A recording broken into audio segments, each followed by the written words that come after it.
Shalom, selamat berjumpa di Kontekstual Bible Reading pagi ini. Kita akan lanjutkan dari Ibrani pasal 10. Ibrani pasal 10. Di dalam hukum Taurat hanya terdapat bayangan saja dari keselamatan yang akan datang dan bukan hakikat dari keselamatan itu sendiri. Karena itu dengan korban yang sama yang setiap tahun terus-menerus dipersembahkan, hukum Taurat tidak mungkin menyempurnakan mereka yang datang mengambil bagian di dalamnya. Sebab jika hal itu mungkin, pasti orang tidak mempersembahkan korban lagi.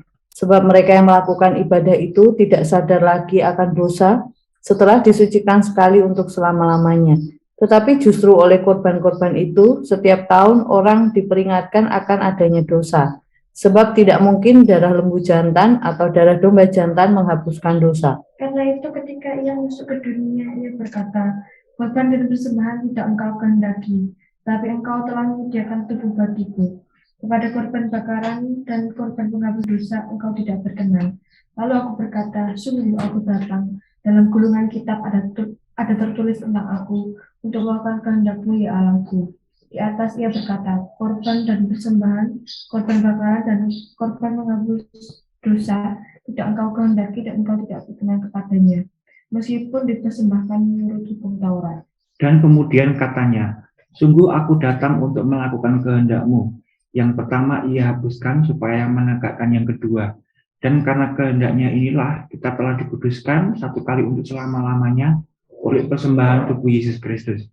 Selanjutnya, setiap imam melakukan tiap-tiap hari pelayanannya dan berulang-ulang mempersembahkan korban yang sama sekali tidak dapat menghapuskan dosa. Tetapi ia, setelah mempersembahkan hanya satu korban saja, karena dosa, ia duduk untuk selama-lamanya di sebelah kanan Allah. Dan sekarang ia hanya menantikan saatnya di mana musuh-musuhnya akan dijadikan tumpuan kakinya. Sebab oleh satu korban saja ia telah menyempurnakan untuk selama-lamanya mereka yang ia kuduskan. Dan tentang hal itu Roh Kudus juga memberi kesaksian kepada kita. Sebab setelah ia berfirman, inilah perjanjian yang akan kuadakan dengan mereka sesudah waktu itu. Ia berfirman pula, aku akan menaruh hukumku di dalam hati mereka dan menuliskannya dalam akal budi mereka. Dan aku tidak lagi mengingat dosa-dosa dan kesalahan mereka. Jadi apabila untuk semuanya itu ada pengampunan, tidak perlu lagi dipersembahkan korban karena dosa.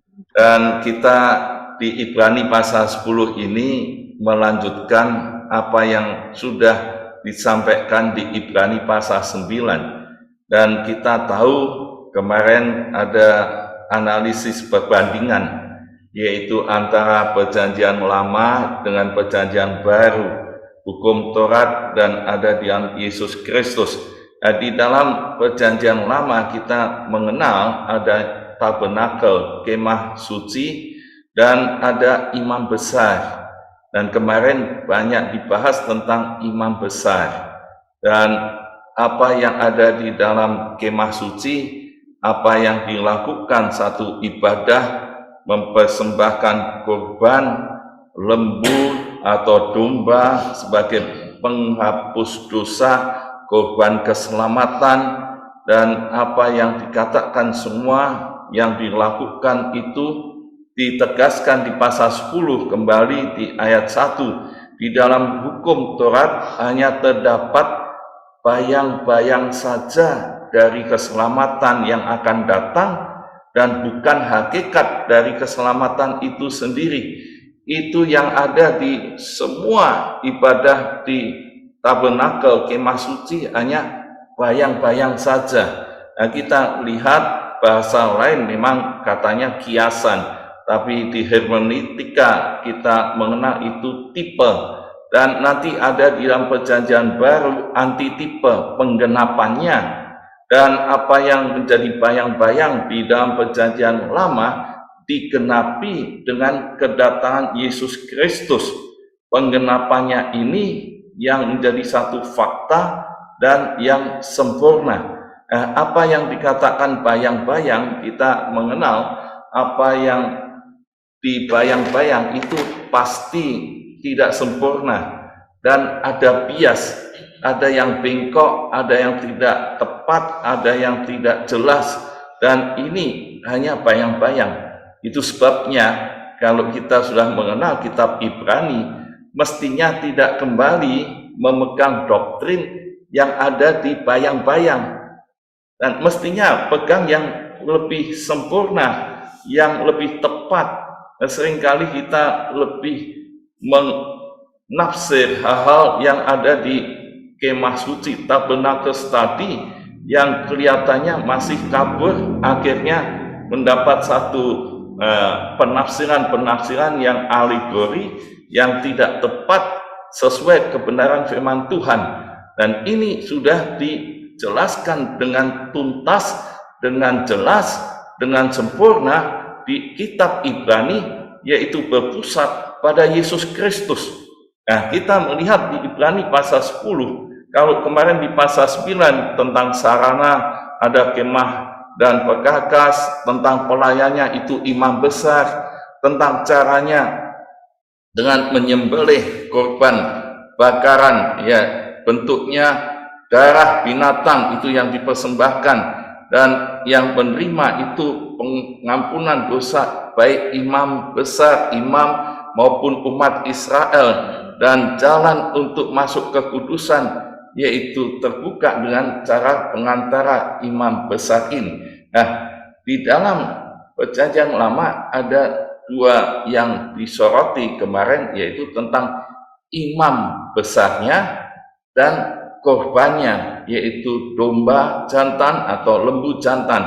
Nah, di pasal 10 kita melihat bahwa penggenapannya, baik imam besarnya maupun korbannya, lembu atau domba jantan itu ada pada Yesus Kristus, dan itu satu yang sudah dilakukan dengan tuntas.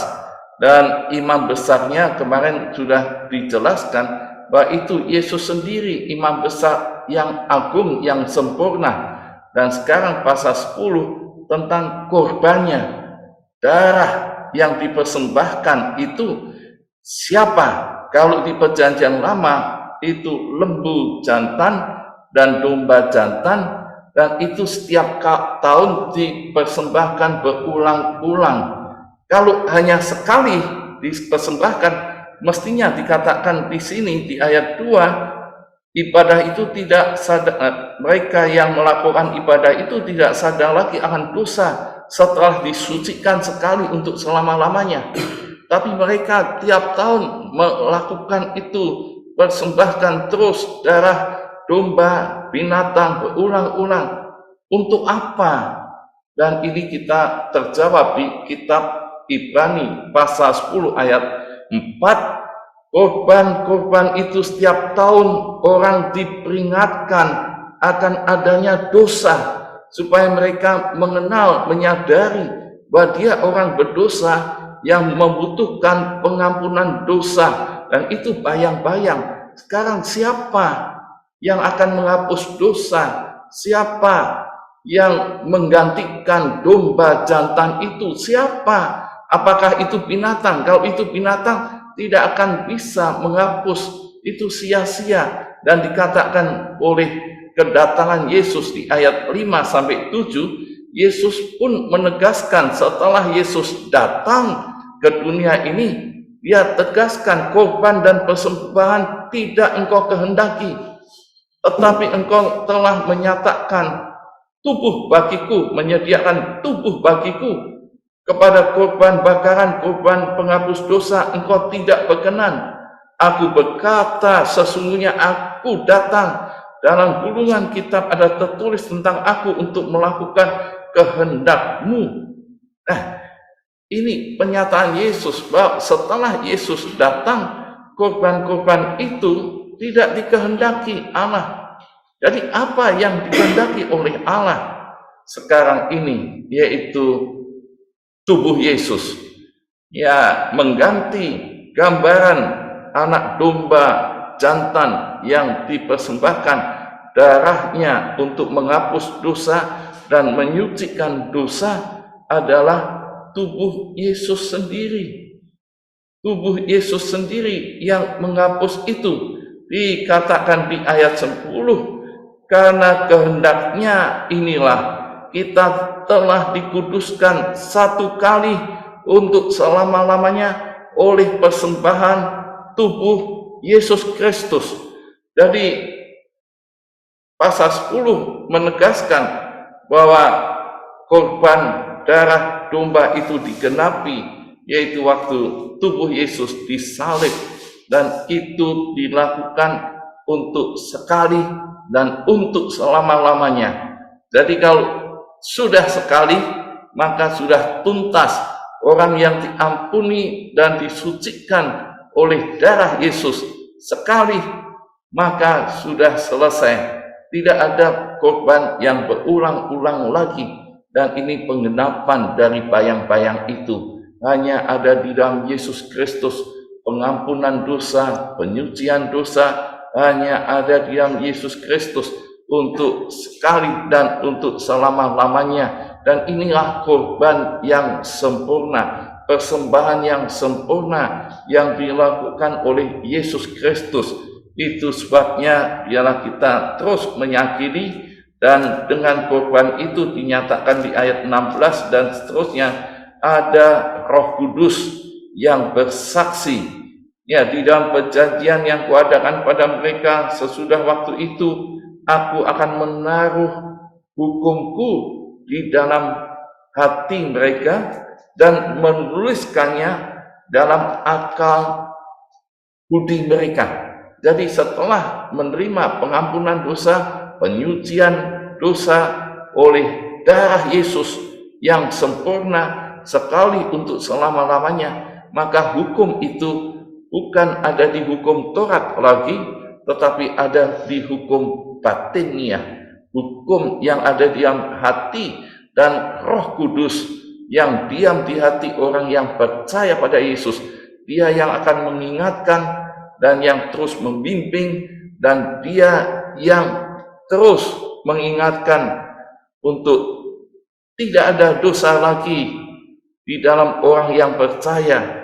Ya, ini terus diingatkan, dan kesalahan mereka sudah diampuni dan tidak perlu lagi dipersembahkan korban karena dosa, karena korban Yesus sudah tuntas, sudah sempurna. Maka kita tahu amanat teks, korban Yesus itu sempurna sekali untuk selama-lamanya, dan biarlah kita terus memegang satu relasi batiniah karena Roh Kristus sudah ada pada hidup kita. Apakah saya yakin korban Yesus sempurna? Tidak ada korban lain yang bisa untuk menghapus dosa dan menyucikan dosa saya. Dan biarlah kita terus memiliki persekutuan dengan Dia. Amin. Tuhan Yesus memberkati. Mari kita meresponi apa yang Yesus sudah kerjakan dalam kehidupan kita, bahwa Dia sudah menjadi korban untuk menebus dosa kita sekali dan untuk selamanya. Oleh sebab itu kita mau datang kepada Tuhan, saatku masuk ke hadirat-Mu.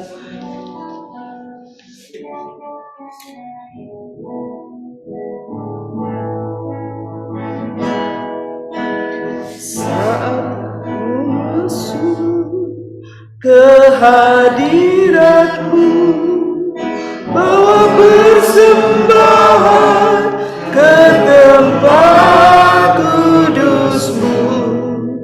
Pujian ku naikkan, sembah ku berikan bagimu Allah yang mulia.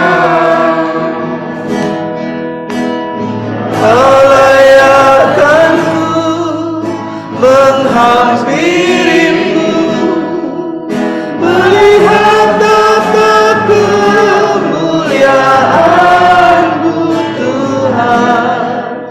Pujian ku naikkan, sembah ku berikan bagimu Allah yang mulia. Katakan, saatku masuk ke hadirat-Mu.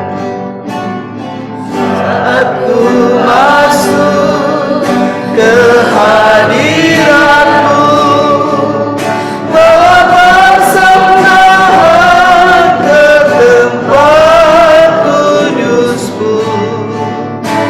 pujian ku naikkan sembahku berikan bagimu Allah yang mulia.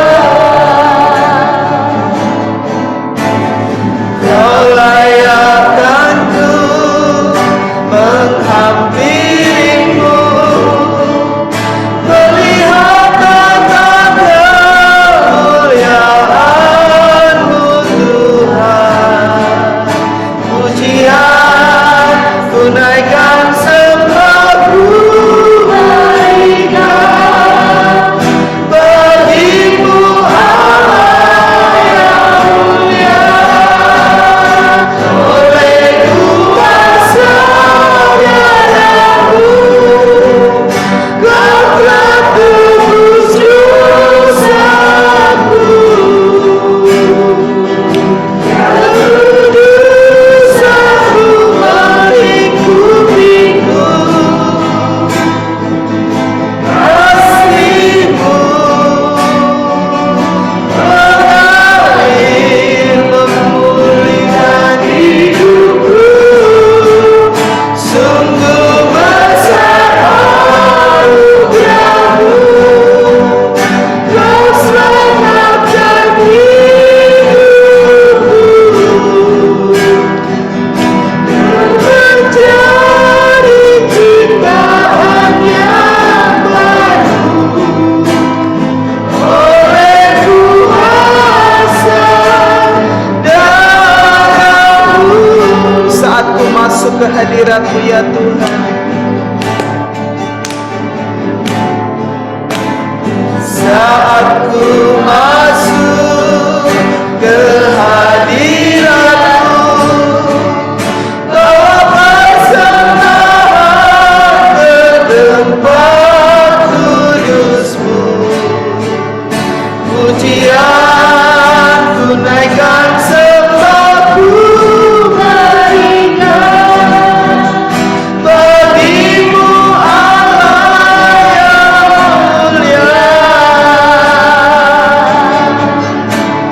Kau layakkan ku menghampirimu, melihat tata kemuliaan-Mu Tuhan.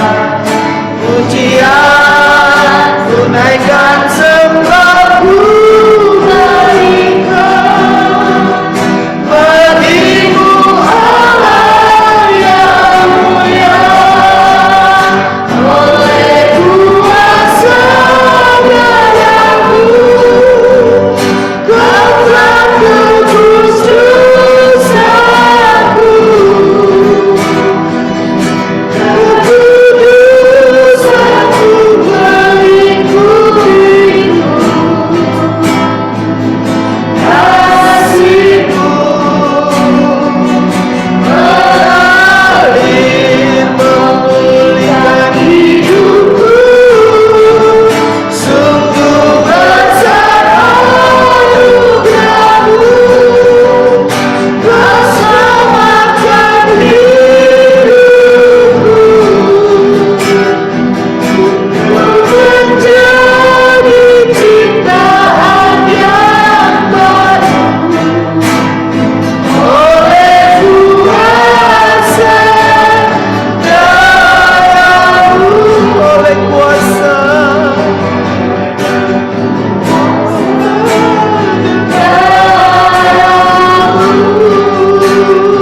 Tuhan, terima kasih. Kami terus mengucap syukur bahwa keselamatan, pengampunan dosa, dan penyucian hanya ada di dalam Yesus Kristus. Dan kami sudah menerimanya. Kami mengucap syukur buat anugerah Tuhan yang terbesar.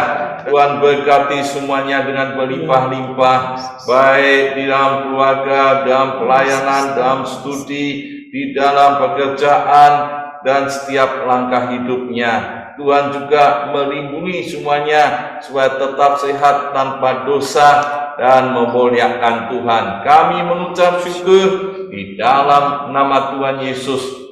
Kami sudah berdoa, bagi Dialah segala puji, hormat dan syukur